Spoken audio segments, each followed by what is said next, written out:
बिस्मिल्लाहिर्रहमानिर्रहीम। अस्सलाम वालेकुम। उम्मीद है कि आप सब खैरियत से होंगे।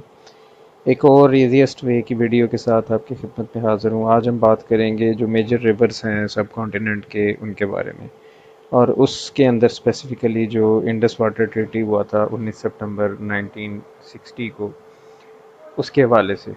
और at the and as usual मैं आपको शॉर्ट ट्रिक बताऊंगा जिससे आप जो ये रिवर्स हैं इंडस वाटर ट्रीटी के और जो पाकिस्तान के मेजर रिवर हैं उनको आप कैसे याद कर सकते हैं, जो आपको इंशाल्लाह कभी नहीं भूलेंगे। तो चलते हैं अपनी वीडियो की तरफ।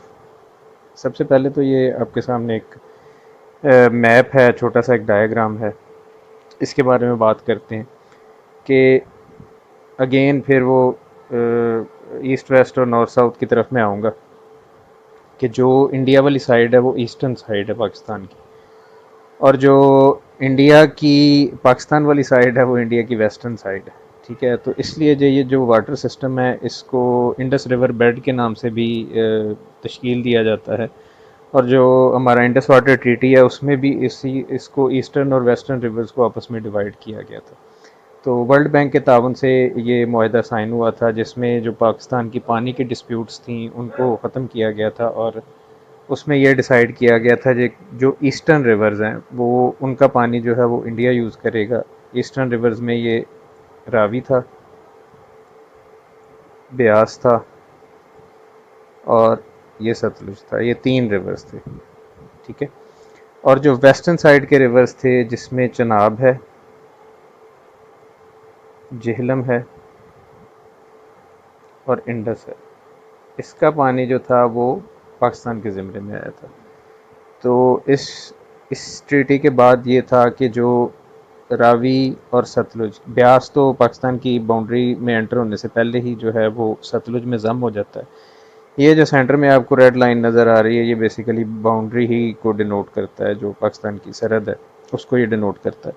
तो ब्यास जो है वो पहले ही पाकिस्तान में एंटर होने से पहले सतलुज के अंदर ज़म हो जाता है, और रावी जो है वो आके इधर जेलम और चनाब की जो कॉम्बिनेशन बनता है उसको उसमें जाके ये मिलता है।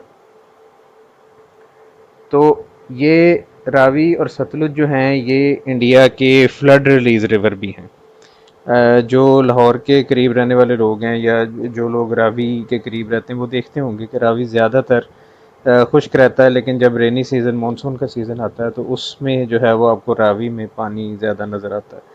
तो ये फ्लड रिलीज रिवर भी हैं।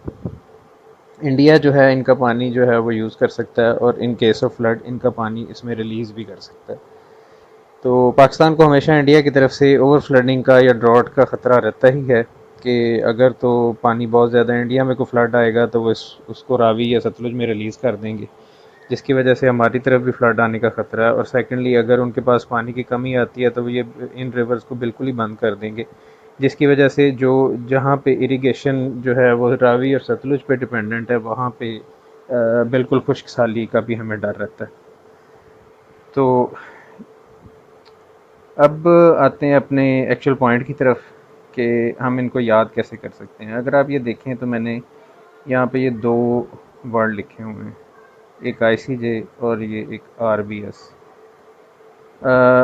आईसीजे जो है ये इसको आप डिनोट कर सकते हैं इंटरनेशनल कोर्ट ऑफ जस्टिस के साथ। इंटरनेशनल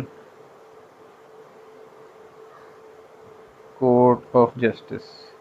अगर आपने यूएन के बारे में कुछ पढ़ रखा है या आप न्यूज़ को थोड़ा सा फॉलो करते हैं तो जो कुलभूषण यादव का केस है वो भी आईसीजे के अंदर प्रेजेंट हुआ था। तो आईसीजे जो है वो यूनाइटेड नेशंस का एक पार्ट है। ये हेग शहर में कायम है और जो कि नीदरलैंड्स में है। तो आईसीजे से आप इसको याद रख सकते हैं। आईसीजे क्योंकि पाकिस्तान आईसीजे में गया था या पाकिस्तान जो है वो जस्टिस को अपहोल्ड करता है, तो आपको ये वर्ड बड़ा इजीली याद रह जाना चाहिए। इसका मतलब है इंडस, चनाब एंड झेलम।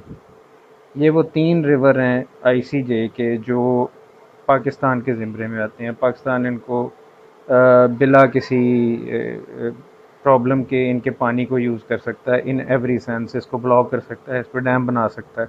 जो आरबीएस है इसको आप डिनोट कर सकते हैं اگر آپ تھوڑا سا اپنی میموری کو جوگ کریں گے تو آپ کو یاد ہوگا پاکستان میں ایک بینک ہوا کرتا تھا RBS. یہ تھا Royal Bank of Scotland, اور یہ پھر وائنڈ اپ کر کے پاکستان کو چھوڑ گیا تھا، یہ پاکستان سے وائنڈ اپ کر گئے تھے۔ لاہور میں اس کی تو کافی برانچیں تھیں، مے بی کیپٹل میں بھی ہوں۔ تو RBS جو تھا وہ پاکستان میں ایگزسٹ کرتا تھا آج سے کوئی 10 سے 15 سال پہلے۔ ریڈ بلو کلر کا RBS لکھا ہوتا تھا۔ تو جو لوگ لاہور کے رہائشی ہیں، اس کے مضافات کے ہیں، اگین ان کو RBS یاد ہوگا کہ یہ ایک بینک ایگزسٹ کرتا تھا۔ تو RBS ایک بینک ہے، اگر نہ بھی یاد ہو تو آپ Royal Bank of Scotland کے نام سے اس کو بڑا ایزیلی یاد رکھ سکتے ہیں، RBS آپ کو یاد رہے گا۔ تو RBS نے نوٹ کرتا ہے R for Ravi, B for Beas, اور S فار ستلج۔ تو یہ جو 3 ریورز کے نام ہیں یہ ایسٹرن ریورز ہیں، اور ICJ جو ہیں یہ ویسٹرن ریور ہیں۔ یہ آپ کو انڈس واٹر ٹریٹی کے حساب سے جو ہمیں ڈویژن ہوئی ہے پانی کی، وہ آپ کو بڑا ایزیلی یاد رہ سکتا ہے۔ اور اگر آپ ویسے بھی اس میں سے بیاس کو نکال دیں تو ستلج، راوی، چناب، جہلم، یہ جو 4 ریور ہیں، اور یہ پانچواں جو انڈس ہے، یہ کمبائن ہو کے پاکستان میں آ کے پھر یہ انڈس ریور میں سارے ریور کمبائن ہوتے ہیں۔ پہلے یہاں پہ ہوتے ہیں پنجنت پہ، ٹھیک ہے، یہ بہاولپور میں جگہ ہے پنجنت کے نام سے، پنجاب سے پنجنت، ٹھیک ہے، جہاں پہ یہ چاروں ریور کمبائن ہوتے ہیں۔ اور پھر یہاں پہ جب یہ پانچوں ریور کمبائن ہوتے ہیں یہاں پہ، تو یہ مٹھن کوٹ کی جگہ ہے جہاں پہ یہ پانچوں ریور کمبائن ہو کے یہ سارے جو ہیں یہ انڈس ریور میں فال کرتے ہیں۔ اور پھر آگے انڈس ریور جو ہے وہ آپ کو پتہ ہی ہے کہ سندھ سے ہوتا ہوا آگے عربین سی میں فال کرتا ہے۔ اور یہ مٹھن کوٹ جو ہے یہ بھی پنجاب کے اندر ہے، اور یہاں پہ آ کے یہ پانچوں جو ہے وہ ریور کمبائن ہو کے پھر یہ جا کے عربین سی میں جا کے فال کرتے ہیں۔ دو جو موسٹ فیمس ڈیمز ہیں پاکستان کے، وہ میں آپ کو ادھر ہی بتا دیتا ہوں کہ انڈس کے اوپر تربیلا بنا ہوا ہے، Indus Tarbela, IT information technology, IT Indus Tarbela. اور اسی طرح یہ تھوڑا سا بعض لوگوں کو شاید فنی لگے، لیکن یہ نام ایسا ہے کہ جو ہر بندے کو، بچے بچے کو پتہ ہے، MJ مائیکل جیکسن، بہت بڑا سنگر تھا۔ تو جو منگلہ ہے وہ جیلم کے اوپر بنا ہوا ہے، تو آپ اس کو مائیکل جیکسن کے نام سے یاد رکھ سکتے ہیں۔ جو منگلہ تھا وہ جیلم پہ ہے، اور جو تربیلا تھا وہ انڈس پہ۔ تو یہ تھی آج کی ویڈیو۔ نیکسٹ ویڈیو میں انشاءاللہ میں آپ کو جو ڈیمز اور بیریجز فیمس ہیں ان کے بارے میں بتاؤں گا، اور جو اس میں شارٹ ٹرکس ہو سکے جتنے بھی پاسبل ہوئے وہ آپ کی خدمت میں حاضر کروں۔ تو اپنا بہت سارا خیال رکھیے گا۔ امید ہے کہ یہ سیریز آپ کے لیے ہیلپ فل ثابت ہوگی آپ کی انٹرویو اور ٹیسٹ کی پریپریشن کے لیے۔ اپنا بہت سارا خیال رکھیے گا۔ بہت شکریہ، اللہ حافظ۔